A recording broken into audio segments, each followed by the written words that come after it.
Chapter 12 Sun Gods. Thou appearest brightly on the horizon of heaven, thou living Aten, the beginning of life. When thou art risen on the eastern horizon, thou hast filled every land with thy beauty, Akhenaten. Utu, the Sumerian god of the sun, was a progenitor of the kings. In the Epic of Gilgamesh, he is called Shamash. Gilgamesh gives drink offerings to Shamash toward the east every morning, and Shamash talks to him in dreams and aids him in battle. A later king named Hammurabi met with Shamash to receive the code of law for his people. The code is very similar to the one given to Moses from Yahweh. Shamash's association with law and order is consistent with the Persian sun god of contracts, Mithra.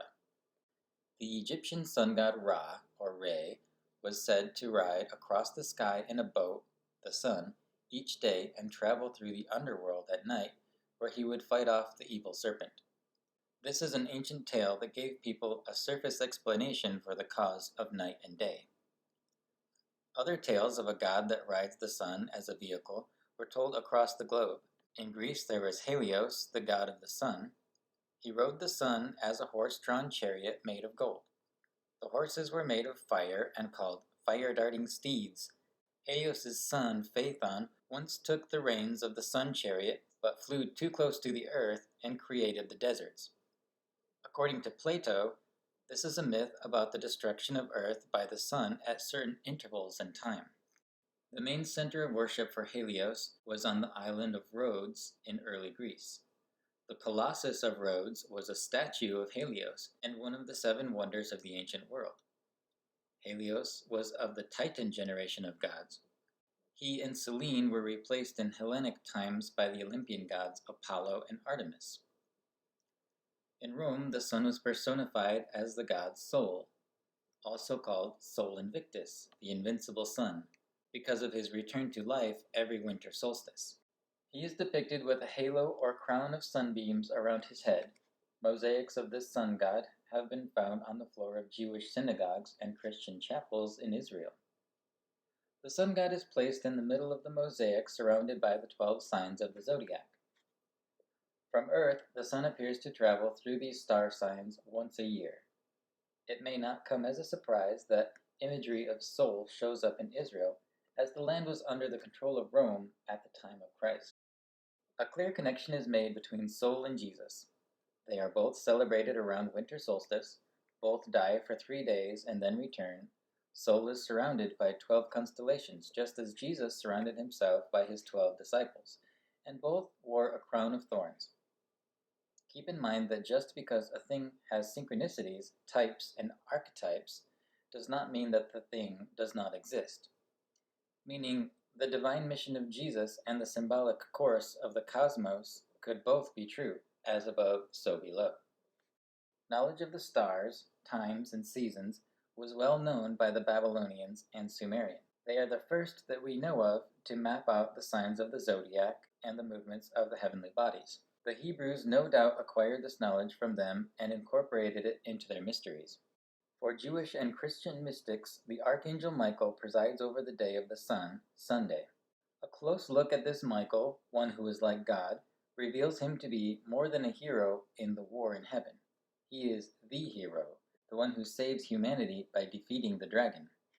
Many Protestant Christians believe Michael to be the name of Jesus before he was born of Mary.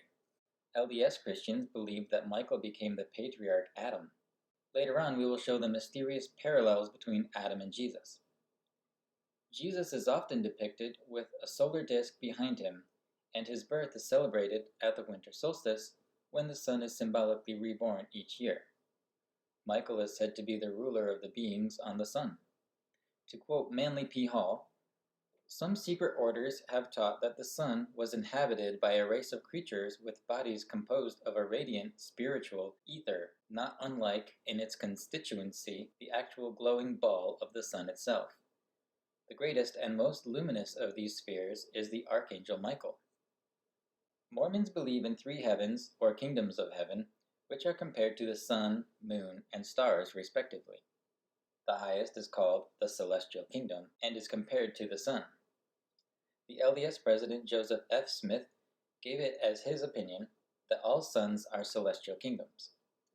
This view of actual places in the heavens where beings reside requires some explanation. The carbon-based bodies we use for vehicles on this earth would burn up on a sun. If, however, our spirit or soul could take on a body made up of the local elements of other planets and stars, it would be possible to abide in their atmosphere quite comfortably. In 1 Corinthians 15 of the Christian Bible, Paul writes about differing types of resurrected bodies. Verses 40 through 42 say, "There are also celestial bodies, and bodies terrestrial. But the glory of the celestial is one, and the glory of the terrestrial is another. There is one glory of the sun, and another glory of the moon, and another glory of the stars. For one star differeth from another star in glory. So also is the resurrection of the dead." He goes on to compare and contrast Father Adam and Christ, calling them the first Adam and the second Adam. To bring us back on point for this chapter, Jesus can be seen as a solar deity. LDS Scripture states, "Truth shineth." This is the light of Christ, as also he is in the sun, and the light of the sun, and the power thereof by which it was made. This view of Christ is similar to that held by Pharaoh Akhenaten for the sun disk god called Aten. Many solar deities were worshipped by the Egyptians, but Atenism regarded the sun to be the one true god, or at least the best symbol of the physical manifestation of God and his life-giving rays. Aten shares some of the same qualities as other Egyptian high gods such as Atum and Amun is the secret name of Ra. Trinity of the Sun. The Mesopotamian gods Shamash, Nana, and Ishtar make a divine triad comprising the sun, moon, and stars. The three positions of the sun, dawn, meridian, and dusk, have been linked to a trinity of gods in some traditions. In Hinduism, the sun god is known as Surya. Surya is the sun god, but not the sun proper. Rather, he is the vivifying power of the sun. The Vedas also refer to Agni as the spark that brings forth the rising sun, which becomes Mitra, then in turn becomes Varuna, the setting sun. The same thing happens in Egypt. The sun rises as youthful Khepri, then turns into bright and strong Ra at noon, and then sets as the old wise Atum. In the pyramid text, Atum is known as a creator of our present condition on earth, the father of the first pharaoh, and as the one who will end this current cycle of existence. This bearded creator god, represented by the setting sun, brings us back to Michael the Archangel, who Latter-day Saints tell us helped create this world before he became Adam and fell from paradise. Also called the Ancient of Days, Adam is the father to kings and pharaohs and all humans in this temporal cycle. Joseph Smith also taught that, as father of the current human race, Adam holds the keys and authority over all his children. Christ holds them now, but will return them to the Father at an end time. Adam and Atum are associated with old age and the sunset of cycles. The similarity of their names may bring to mind the word for the last months of the year called autumn or fall. The fall of leaves can symbolize the fall of man. The Sun Trinity symbolism is also found in Freemasonry. The worshipful master sits in the east where the sun rises, the junior warden in the south. In northern latitudes, the noonday sun appears at a southern angle, and the senior warden closes the meeting where the sun sets in the west. One Masonic rite has Father Adam sitting in the east. In the east. Many temples, such as those of the LDS Church, are built to face the east. Mormons are taught that when Jesus returns to rule the earth, he will come from the east. Thus the sun becomes a symbol of Christ's return rather than the other way around. The East has been the symbolic source of wisdom for many cultures. The Mason looks to the East in his search for truth and light. The Muslims bow and pray every morning as the sun rises in the East, and continue to pray at certain sun angles till night. The Jewish prophet Daniel followed this pattern of praying toward the East as well. Thelemites, or people that follow the teachings of Aleister Crowley, also have a sun-based system of prayer called Liber Resh Vel Helios that praises Egyptian sun gods at sunrise, noon, sunset, and midnight. The purpose is to make a magic connection with the energy at the center of the solar system. The symbol for the sun is a circle with a dot at its center. In Masonry, it is placed between two pillars. The pillars symbolize the two Saints John that Masons commemorate at the two solstices. The center of the sun is the mystery of mysteries, the Holy of Holies. In hollow earth theory, there is a central sun in the center of the earth, where the god of this earth resides veiled by a smoky cloud. After astronauts crashed part of their craft into the moon, it rang like a bell, which gave rise to the notion that it must be hollow. If the earth and moon are hollow, it would follow that all heavenly bodies are, including our sun. Goddesses and sun beings. The sun is often seen as masculine, but some mythologies have a sun goddess rather than a sun god. In Japan, she is Amaterasu, and in Australia, they call her Yi. The Canaanites took the male solar deity Shamash from Babylon and made Shapash, a female sun goddess. Shamash also became the angel Shamsiel for Jews and Christians. Most myths that have a male sun deity also have an equally important female one. With Ra is Hathor, who sports a sun disk overhead. A number of other Egyptian deities, such as Isis and Horus, bear the same symbol. In India, the wife of Surya is the sun goddess Aditi, who all of the other sun beings of Hinduism descend from. They are called the Adityas. In the Vedas, 7 Adityas that govern the hours of the day are mentioned, and one for the night, or beginning and end of the day. In Puranic writings there are 12, one for each month or zodiac sun sign. The Adityas are bright and pure. They are like the Ameshaspentas, holy, immortal, or divine sparks of Zoroastrianism, and the 7 archangels of Kabbalah that govern the days of the week. In Judaism, the angelic beings of fire and light are called seraphim. The old religions of Europe believed in elemental beings, one class of which were fire nymphs. Scientists have found microorganisms thriving in the extreme heat of volcanoes, causing some to hypothesize that life forms could live on the sun. The sun is estimated to be 9,000 degrees Fahrenheit and lava to be 2,200 degrees. We currently do not have the equipment to detect whether these cells live within lava or not. Sundance. It is known that many shamanistic cultures carried out rituals of fasting, bloodletting, rhythmic music, and dance to call on the gods for rain, but these same activities are also used in acts of sun worship. Many North American tribes have a Sundance ritual.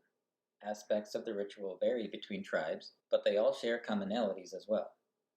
Normally the ritual is held on the summer solstice and lasts for 4 days. There is drumming, dancing, and singing. A man completely naked other than a loincloth, a woven crown or wreath on his head, and white powder on his skin, is fastened to a pole, is pierced through the flesh on his chest, then raised in the air from the hooks that pierced him. Europeans saw the Sundance ritual and thought it was so barbaric that they outlawed anyone from practicing it.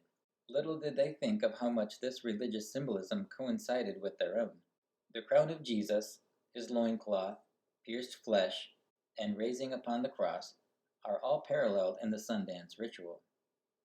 The right to practice these ceremonies has since been restored. Whether God resides in the eternal burnings of the sun or not, it is easy to see why it is and has been so venerated by people of this earth. It turns darkness into light, cold into warmth, gives life to plants through photosynthesis, without which mammals would starve. It gives humans vitamin D to build bones, as well as boost our serotonin levels, making sunlight the best antidepressant around. The earth needs it, the plants need it, and we animals need it. The sun is our source of life and light, and the mysterious power of God is in the burning source behind the sun. Sun gods. India, Surya, Mitra, Ravi.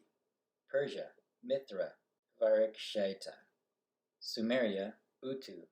Akkad and Babylon, Shamash. Canaan, Shapash. Arabia, Shams, South Arabia. Nuwa, North. Malakbel, Syria. Judea, Shamsiel, sun god in Hebrew. Hurrians, Shemegi. Turkey, Hittites, Ishtanu, Arena. Slavic, Dazbag. Greece, Helios, Apollo. Rome, Sol, Phoebus. Etruscan, Usil, Aplu. Celtic, Belenus. Norse, Balder. Egypt, Ra, Aten, Horus. Nigeria, Igbo, Anyanwu. Benin, Dahomey, Lisa. Chile, Mapuche, Antu. Peru, Inca, Inti. Yucatan, Maya, Kinich Ahau, Toil. Mexico, Aztec, Tonatiuh. North America, Tawa, Unelanuhi, Shakuru, Pawnee. Arctic Circle, Inuit, Malini, Akicha. Mongolia, Gunana, Koyash. China, Taoism, Hoyi. Japan, Shinto, Amaterasu. Australia, Yi. New Zealand, Maori, Tamanui Te Ra.